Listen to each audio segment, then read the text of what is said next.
ఎందుకు పనికిరాని మూర్ఖులు వెధవలు ఇలాంటి పని చేస్తారండి. నమస్కారం అండి. ఒకసారి కాదు, 2 సార్లు కాదు, 3 సార్లు కాదు, ఇది 4 సార్లు అనమాట.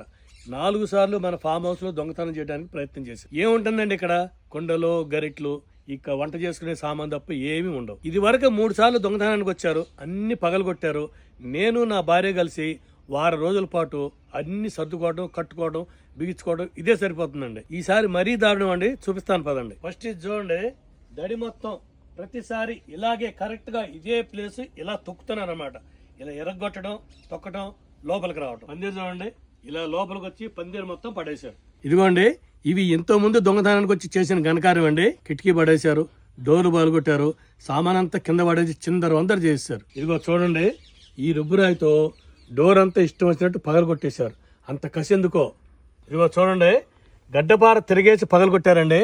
మొత్తాన్ని ఫామ్ హౌస్ పగలగొట్టాలనుకున్నారో నాకు అర్థం కాలేదు. ఇదిగో చూడండి, ఆ పక్క నుంచి కొడితే ఈ పక్క బొక్క పడిపోయి ఇది మొత్తం ఇలా చూడండి ఎలా రాలిపోయిందో.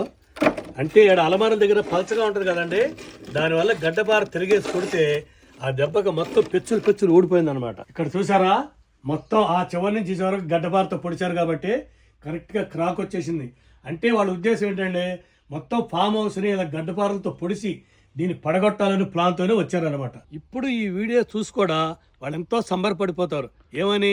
మనం చేసాము, వీళ్ళు వీడియో పెట్టారు, అందుకు సంబరపడతారు. ఇలాంటి పనులు చేసేది ఎందుకు? పనికిరాని వెదవలేనండి ఈ పనులు చేసేది. దీనివల్ల ఎవరికైనా ఉపయోగం ఉందా? పోనీ ఏమైనా కాస్ట్లీ వస్తువులు ఉన్నాయా? పోనీ దొంగతనం చేసేయాలి తీసిపోయారనడానికి సునగానందం తప్ప ఇందులో ఏం లేదు. మాకు పని ఒక వారం రోజులు మిమ్మల్ని కష్టపడాలి, అన్ని మొదల నుంచి దళ్ళు కట్టుకోవాలి, పందిరు లేపుకోవాలి, ఇవన్నీ మాకు పని తప్ప వాళ్ళకి వచ్చింది రూపాయి ఆదాయం లేదు.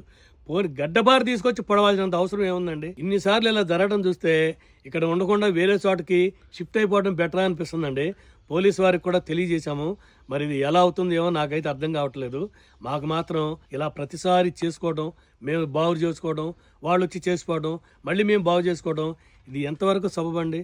దీనివల్ల ఎవరికైనా ప్రయోజనం ఉందా చెప్పండి? ఎందుకు పనికిరాని మూర్ఖులు వెధవలు ఇలాంటి పని చేస్తారండి?